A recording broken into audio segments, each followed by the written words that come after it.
Hi, I'm Harry Forbes from ARC Advisory Group. I'm here at the 2015 ARC Orlando Forum. My guest is Steve Toteda, Vice President of Eaton. Steve's responsible for Eaton's wireless business. Steve, welcome to the forum. It's nice to see you again. Well, thank you very much, Harry, and thank you for having me here. Oh, it's great to see you. Eaton is not really well known for wireless, if you will. They're pretty well known in the electrical equipment business. The wireless is a new business for them. You're kind of focused on more infrastructure than sensors in terms of wireless, right? That's correct. So where are you headed with that? Well, obviously, the wireless business unit came into Eaton from the Cooper acquisition, where we had developed the wireless business unit, and had pulled together some very well-known brands, both the L-Pro brand and the Omnex brand.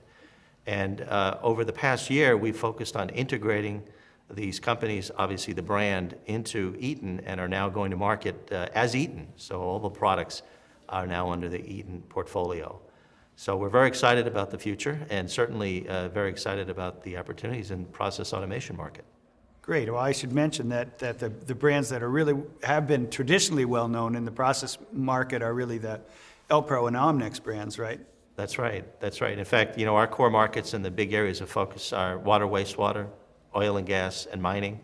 And in your most recent ARC report, we were the #1 supplier of wireless technology for water, wastewater. Quite proud of that, Harry. Well, let's transition into vertical industry, Steve. Oil and gas is certainly a big topic of conversation, also is mining. That, along with water and wastewater, are really strong industries for your wireless business. People would like to know maybe what you're hearing from your customers in oil and gas, especially, and maybe also in mining.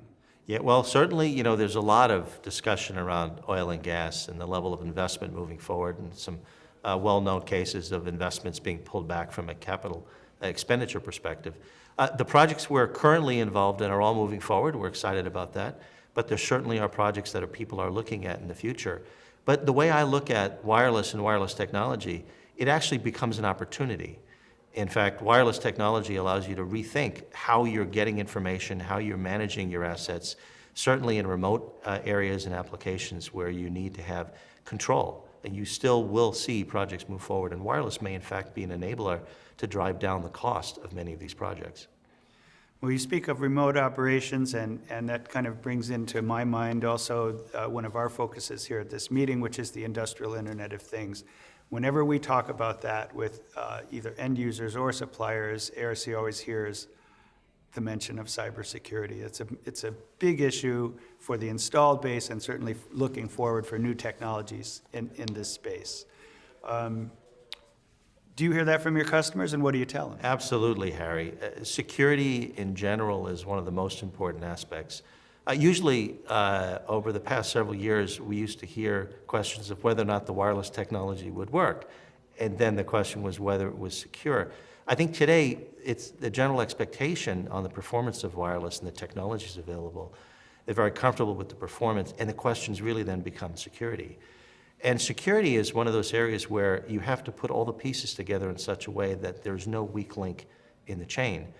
In fact, one of the things that we've done over the past 2 years is develop a line of Ethernet switches, which are certainly not wireless, but all of our wireless devices connect into that Ethernet fabric, and making sure that we had much more control over the end-to-end system makes it a lot easier for our customers to deploy systems that are secure and provide that maximum uptime. Well, you mentioned that a year ago that you were going into the Ethernet switch market, and you've since convinced me that you weren't insane to become the 100th supplier of industrial Ethernet switches, and that's working out for you. Any rabbits to pull out of your hat this year in terms of where you're going with new products? You know, just following in on that comment, it has been very interesting for us. You know, as you mentioned in last year's conversation, there are quite a few suppliers. The technology is certainly very stable, it's well understood, but what's really interesting for us is that it's how you put the pieces together that matters in the industrial context. Internet protocol, Ethernet IP protocols are actually quite new in the industrial market when you think of it in contrast to a lot of the field bus technologies being used. And there are a lot of questions of the proper architectures. And so what we've done actually over the past year is we've created a group we call our Systems Solutions Group.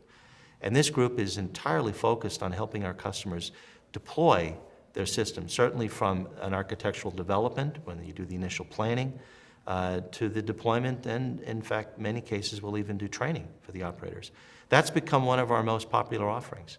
We've always had that capability in some other markets, particularly in Australia in water wastewater, but now we're putting a big push here in North America with that, and we're very excited about the future of that group. Great, so it's more of a services and turnkey, almost turnkey kind of delivery of your product? Yes, absolutely. And I think when you put it in the context of the Internet of Things, the expectations from customers today are really not about implementing new technologies, but about developing a strategy for implementing these technologies in the context of making something work better, more efficiently, perhaps with greater productivity in their plant and their assets. And so I think the promise of the Internet of Things really comes down to the nuts and bolts of your day-to-day operations, and that's what this group is focused around. Wireless, of course, being an important technology, but we now include Ethernet switching, we include cellular technologies, and we include the SCADA capability that is typically used in especially water and wastewater and oil and gas.